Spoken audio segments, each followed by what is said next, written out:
All right, everybody. Welcome to the Edge Sales Edge Live. I had to look up in the left corner of my screen. I almost said breaking the grade. So, Wow. yeah, this is the Edge Sales Edge Live, and I'm with my co-host, my friend, my mentor at times, including yesterday, John Gamba. John, nice to see you. Good to see you. Good to see you. Every time I see the Edge, I think about a couple years ago when we went to the U2 concert and we got down very close to the stage and saw the Edge up close. Almost could touch him. Hmm. Love the Edge. You remember that moment? Oh man. Where'd you see him? Philly, The Wells Link? Fargo Where? Center. The Uh, FU? no, at the Wells Fargo Center. Yeah, the First Union, the Soon first. to be the Wawa, I think. Really? Maybe. That would be everybody wants it to be that. All the crazies in Philly want it to be the Wawa. That'd be insane. Isn't But yeah, everybody in Philly crazy? yes, everybody Well, is. In fact, we are this week, it was the 1 year anniversary of the um, Valentine's Day parade in the city, which was one of the greatest days of my life. hmm, My kids, my marriage, but yeah, the Super Bowl victory parade was hmm, awesome last year, yeah. this week. Didn't go so well this year, but the That's edge. There's always next year. Always Welcome next year. to the Ed Sales Edge. This is actually the last, official show that we're going to have where we're going to really focus on LinkedIn. We're moving into next month. We'll be talking about the Raise Your Hand campaigns and listening. For now, we're still talking about LinkedIn. And today we're going to talk about the fact that most of the advice that people hear in our industry from super smart people who know LinkedIn, most of that advice actually is not good advice for people in our industry. If you just post consistently, if you just use hooks, if you just write short lines, if you just drive engagement, if you just comment daily, most likely not a lot's going to happen. Most LinkedIn advice, while it is not wrong, it is built for a different market.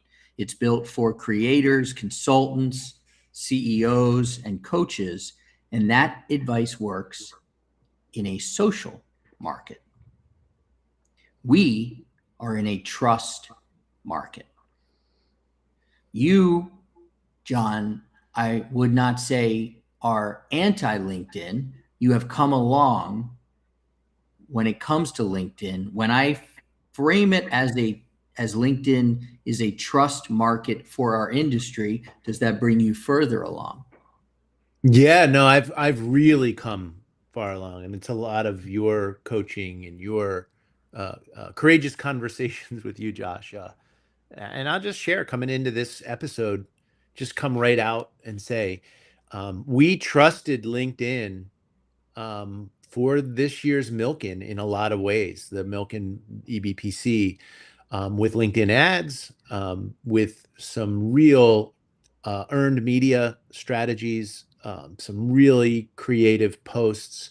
So I've come a long way, and I do believe that trust is not just built magically. I think trust is earned, and I think trust is earned when you are posting and you're sharing and you're building community and you're evangelizing the products and services and supports that you provide in a provocative, trusted, clear, and succinct way. And we saw the results. We've been doing a lot with our tracking pixels and Mhm. analysis and found that LinkedIn has been very good to us with regard to the competition this year. So I was thinking about you too, because if it weren't for a lot of these conversations and witnessing a lot of what your customers and your clients are doing, I would still be kind of over here saying, yeah, it's peripheral, or oh, yeah, but no, it's really become a core part of our strategy, and it's really worked. It really worked this year.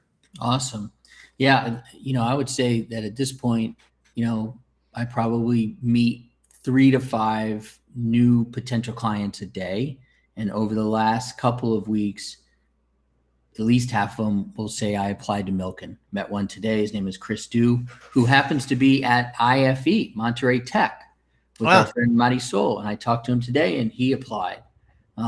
So for people who are listening, wherever you are in the world, feel free to chime in the chat, put your name, your company, your LinkedIn if you'd like. What we're going to talk about is that a lot of folks who are in our industry, the education space, they are following people who talk about LinkedIn that say drive comments and hook harder, optimize for engagement, and then they wonder why superintendents don't comment or principals don't engage, or a president of a university doesn't say anything and just stays silent. And they assume then if this was working, I'd see engagement, or if buyers cared, they react. So this live today is going to be about why most LinkedIn advice works in attention markets, but we are in a trust market. So I'm going to set the stage here between the two markets. A social market is I need likes, I need comments, I need reach, I need to go viral. Social. Trust market. I need to be recognized. I need to be clear. I need to be credible. I need to be safe for people to work with. When you think about the trust market, can you mention somebody other than me in the education space who you're following, who's doing a really nice job of being recognizable while being clear, while being credible? Yeah, I mean, we've talked. I won't repeat the ones that we've talked. The usual suspects. I think that the college contact crew, Sophie and Leah, do a really good job. I recently saw a post from Aiden McDowell from Unique Learn. He does a really good job, and he really banks on and reinforces the conversations and the trust building that he's delivering and exhibiting in his ecosystem. He's talking about how school systems are employing AI in a safe, secure, and reliable way. He's talking about and shares case studies about how his tool is being used to reinforce practice for measurable results. He's really threaded the needle. He doesn't overshare, but when he does, you want to read it, and he gets a lot of really good feedback. So it's the entrepreneurs and the founders that take the time to post something that's interesting, that posts something that's provocative, post something that's going to deliver value to people who are reading it, that I think do a nice job over a sustained period of time in that area. Speaking of provocative and interesting, I don't know if you happen to catch my post earlier this week about Crocs. Did you see I that? did. I caught it. I know you hate them, and so it was interesting. I'm not alone. I know, Have but you you ever have worn like Crocs? yeah. I've worn. Have ever possessed and owned Crocs? No, I Yeah. wear my son's Crocs when I have to go out to the chicken area and feed the chickens. And I'm intrigued by your allergy to Crocs. I mean, you hate them. Yeah. Um, I mean, you're an always will never say never, never Crocs. this is So I this is did read it and I thought it was interesting and I thought those were kind of cool looking Crocs. then I will get you them. Peter from Recess Reset, another one, like he said, who applied to Milk and Penn. And Peter, I'm getting to know Peter, and we're about to do some real intense work together through milestone coaching on the Ed Sales Elevation Experience. I would imagine Peter is an anti-croc, but I could be wrong. I could be wrong. I'm. What is it, man? What is it? What's going on? I mean, first of all, I don't even know where to start. I don't even know where to start. They're. Maybe you can start in San Miguel when we met the founder of That's Crocs. right. That's right. I I forgot mean, that about the that. legend of that trip continues. That's right. That trip I'm hitting always has. flagpoles on the driving range like I've never hit wedges. And this dude, he's getting a lesson. And you're like, oh, we get founder of Crocs. That's right. John came down to visit me But in San you Diego. didn't have the jewels to tell him you hate him. No, I still don't. I love Crocs. I friggin' love Crocs. So speaking of people who are subject matter experts, like that guy became the subject matter expert of Crocs. Hmm. Let's talk about people who are subject matter experts. This was a fun exercise for me. People who I follow on LinkedIn. And then I spent some time with Walter, who is my AI that I get to know very well. We pitch and catch. And I was asking Walter some questions. And so Luke Shalom, that's his last name, teaches systems clarity, LinkedIn as a revenue channel. And he's a rock star on LinkedIn. And he teaches LinkedIn as a business asset. His system, post, DM, call, close.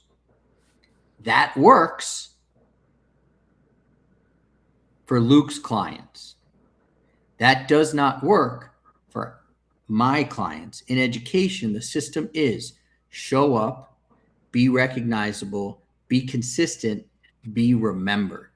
I'll repeat it. Show up, be recognizable, be consistent, be remembered. You are not building a conversion funnel. You are building a trust system. That's how we take what Luke is doing and use it in the education space. Make sense? It does. That makes sense. Justin Welsh. Justin teaches say one thing clearly. We like that. Be consistent. Think in public. He's right about all that. Clarity wins. We believe that. If someone sees 3 of your posts, they should say, oh, that's the person who understands that problem, not they post interesting things. Right? You see what I'm saying about Justin? Yeah, that makes sense too. With the exception of Crocs. That's an interesting thing to post about. Okay. We have, how would you pronounce that name, John? I'll kick it your way. Yemi. I help edtech brands write content that makes them sell more. Oh, we had a great conversation. I talked to her. She's wonderful. And so if you're looking for help in terms of writing content, she's there. I think that was pronounced right. And Yemi. Thank you for joining. Richard Vanderblom. Richard teaches how the algorithm works, what drives research, what performs. He's right. Data matters. But here's where founders go wrong. Reach is not your metric. Reach is not your metric. Retention is. District leaders may never like a post of yours, but they will revisit your profile, screenshot your insights, and remember your name months later. Reach is not your metric. And I will pause there, and I want you to elaborate on that because I feel like that probably hits home very much for what you believe. Reach is not your metric. Yeah, me reaching out.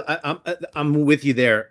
One of the things, as I've been thinking about this, one thing to say, LinkedIn did well for me for the Milken. So I want to be clear on that because it hits on some of the themes that you just said and adds another insight that I want you to turn it into something that's more succinct and simple because there's something that really worked and it's probably something that you teach, but using different words. And that was one thing that really worked is when you feature and celebrate the success of someone, a group, a client that is using your product and service intentionally. And that is the power of social media kits. We did something this year that really, really resonated. And that was we created kits for past winners, some ideas on some quotes that they've shared in videos and said, hey, you've always been an ambassador and you've always said that you would share insights on how this competition has touched you. Now, pretend I'm an ed tech person with a STEM solution, an SEL solution, a mental health solution. Wouldn't it be cool to go back to a couple of anchor tenant or raving fan clients, get their headshot on a on a social media card, get their permission, and Mhm. say, hey, can we feature you and the success that you've had with us and tag you? Because that is not reach, that is Right. impact. And so that's something that we did this year, and it was a hit. And what's interesting about that is not only did we get the benefit of featuring their success with us, which drove record-breaking applications, but they get recognized for being the rock star that they are in the industry and in the ecosystem. So the value there was reciprocal.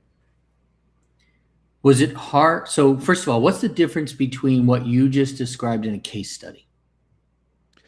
A case study, in my view, tends to be a little bit longer and a little bit more of a narrative, whereas this is more pithy, more soundbitey, more of a testimonial over a full-fledged case study. But Same idea. I don't distinguish between the two. I Okay. don't think that I think it's hard to post case studies for success stories on LinkedIn.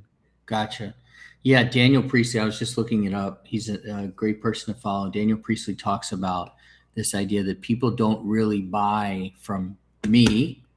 They don't really buy, quote unquote, from John and University of Pennsylvania and the competition. They buy from the people who were successful from the competition. They buy from the people who were successful through the Ed Sales Elevation experience. And Buy.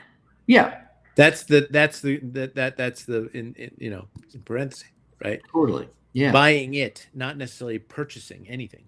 right. Starting to buy in. Yeah. Education buyers are watching how clearly you articulate a problem, whether you understand a school or university dynamics, if your tone feels steady or performative, whether you're consistent over time, and how you engage with educators. When you think about engagement, what's your level of engagement with others on LinkedIn? And I kind of asked that as a leading question because you're spotty on LinkedIn. I don't see you too often, but sometimes you will certainly support others, and you'll pop in and say to somebody, keep chopping, or you got this. Hard work pays off. That's a good John Gamba one. What's I your am I am very judicious. I am very careful about being overly expressive because I don't want to dilute the message. I Mhm. hope that when somebody sees me say love that, it is both a term of endearment and a connection and a real meaning. I don't just flood the gates with love that's and hard work pays. It really has to touch me, and it has to, be one of my peeps where I usually do that. So it's a little bit more of a subjective thing for me than an objective. This is the process. This is how you do it. This is the playbook. Just answering honestly in terms of how I engage. Fair enough. Then think of John Gamba or other members of the education space that you respect. When John is silent, it does not mean that you are invisible. It does not mean that you are failing. It does not mean that John cares. Silence might mean that he's evaluating, that he's watching with consistency, and that he's deciding privately when to comment and when not to comment. And so I'm using you and others who might look at LinkedIn that way. That's what might be going on. Fair? I chuckle on this one. Or we're going to keep it real, right?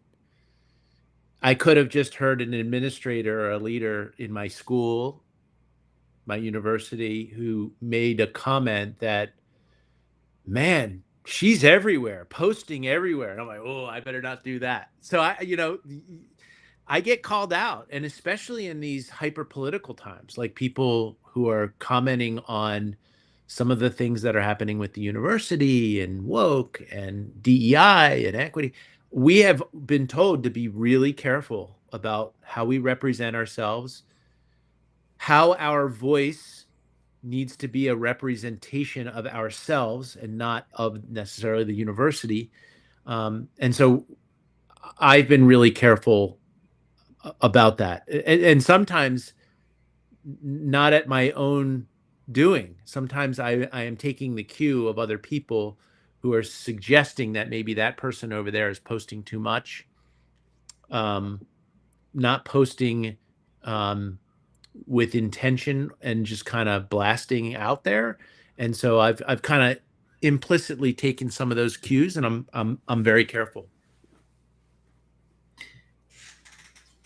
Remember too, Josh, unlike an ed tech sales edge and client who is coming to you on I need to sell, I'm in a little bit of a different situation where I've sat in the seat where I need to hit my numbers month after month, quarter after quarter, year after year. I'm not in that situation right now, so I'm not exactly the icon of somebody who needs to leverage LinkedIn to achieve a business objective or an OKR, an objective and key result. Absolutely. No, again, this is one of a handful of places that we are not in disagreement, but we do things differently. I am growing a business, and so it's really important. Our friend, I don't know if you know this guy, Robert the Lighthouse Martellacci. Never heard of them. I'm going to be on his show at 4 o'clock Eastern. Wow. The studio Is he in Canada? Where is he? Is he somewhere? He's always somewhere. He's in Beautiful Toronto. children, by the way. How Ah, about he's that? in Toronto, and he just I His kids last married, twins, getting something. married. Yeah, last week he said last Thursday or maybe it was Wednesday. He's like, "Come on the show on Friday," and I was like so excited, and I got even better. He That said, guy's "Let's do the show blessed. next week. Let's just have a conversation today." So we just caught up. Dude, the Lighthouse went out to, I believe it was both his son's bachelor party or something like that at the waste management tournament. Wow. I wonder if he went to the gate at like 5 a.m. to run the 16th hole. I mean, that's Sure. epic. He did ask, though, what's the right balance as colleagues will tune out if it's excessive posting? And I worry about that sometimes for me in terms of excessive posting. What helps me sleep at night are the painkillers I got from Mexico that I brought up here, and the fact that only really stats show that only 4% of people who you are connected with see what you actually post. And so for people to really see what you post, you have to do it consistently. And so John Gamba will come to me, and we've had this conversation. You're posting a lot. The thing that I'm posting a lot is because the algorithm knows that you are reading what I'm writing. But for people who I'm not close with, who I don't know, who I just got connected with, they're not necessarily seeing my posts several times a week. So that's my answer to that. But Robert, let me repeat his question. What's the right balance as colleagues will tune out if it's excessive posting? What's your answer to that, John? I'm going to bounce around on this and I apologize. A lot of glittering generalities and I hate to do it, but it's an important question because it reminds me of another question that I got just yesterday in a entrepreneur in residence hours who asked a similar question. But bouncing around, first of all, I am, despite the fact that I run a program inside of a technology and an innovation center, I'm kind of technically phobic and digitally anxious. Like, I know that I am not going to be the first one to get an iPhone or the first one to lean in on LinkedIn or the first one to get an Instagram account. So, right there, I'm not an authority to really know anything but my gut. Number two, I also know that whatever I would say should be backed up by research. I represent a research university. I would flip it back to you. And I've asked you this question before. What does the research say? Is it twice a week? Is it 5 o'clock at night?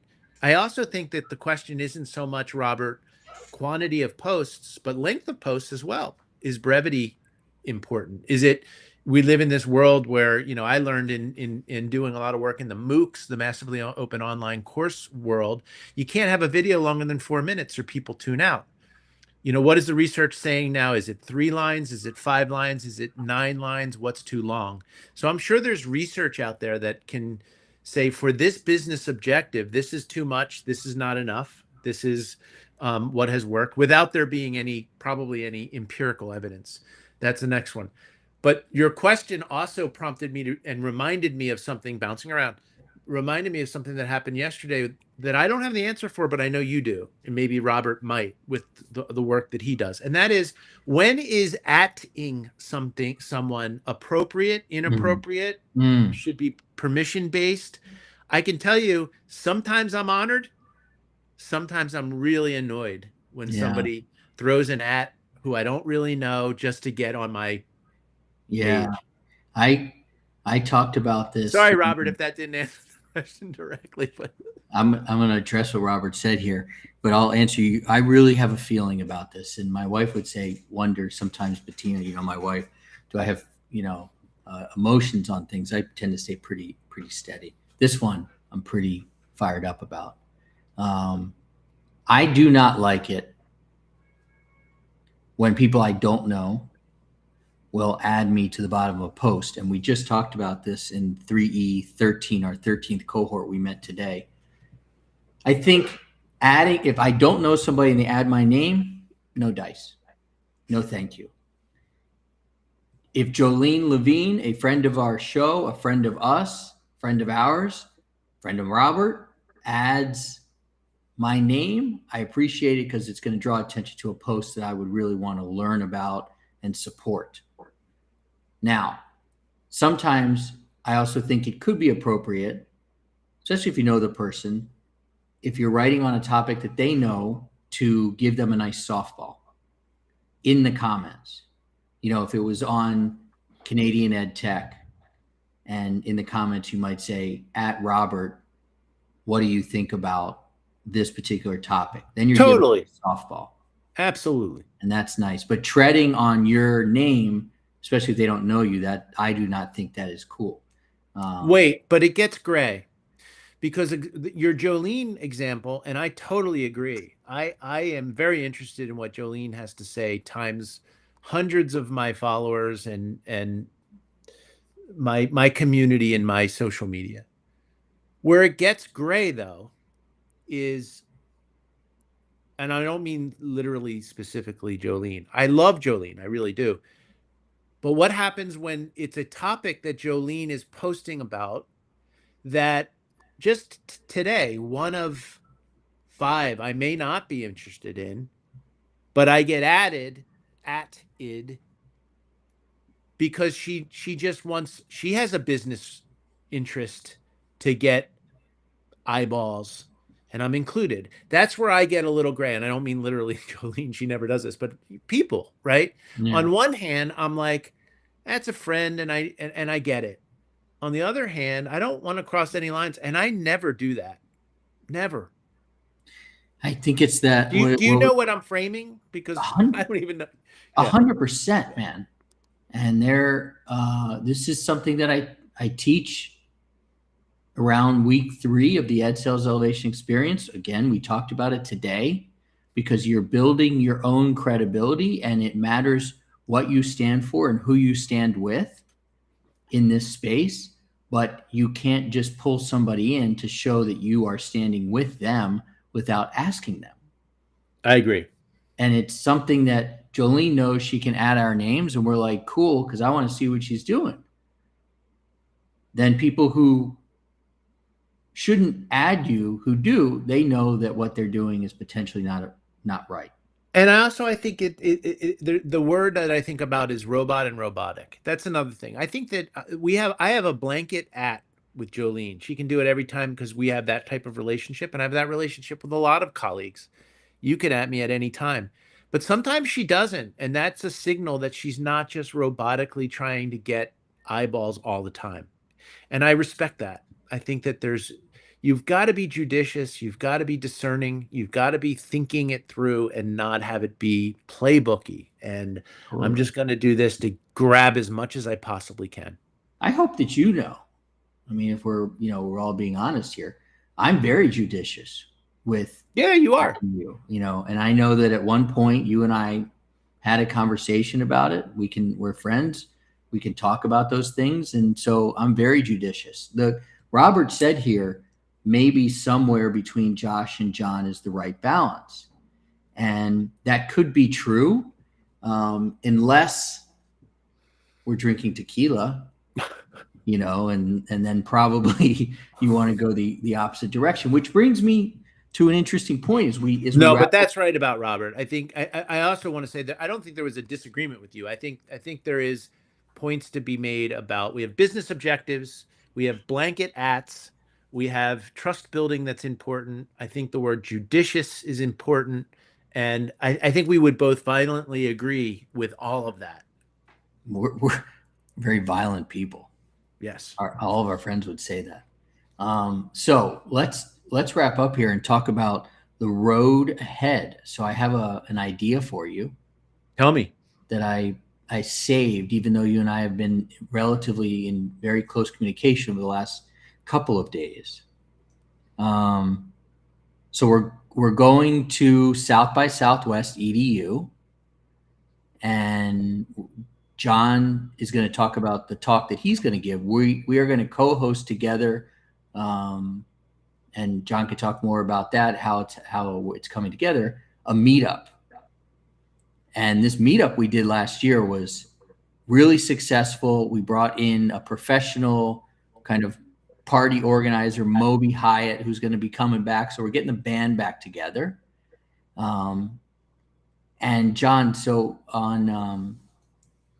let me just look at the calendar real quick and see what you think about this.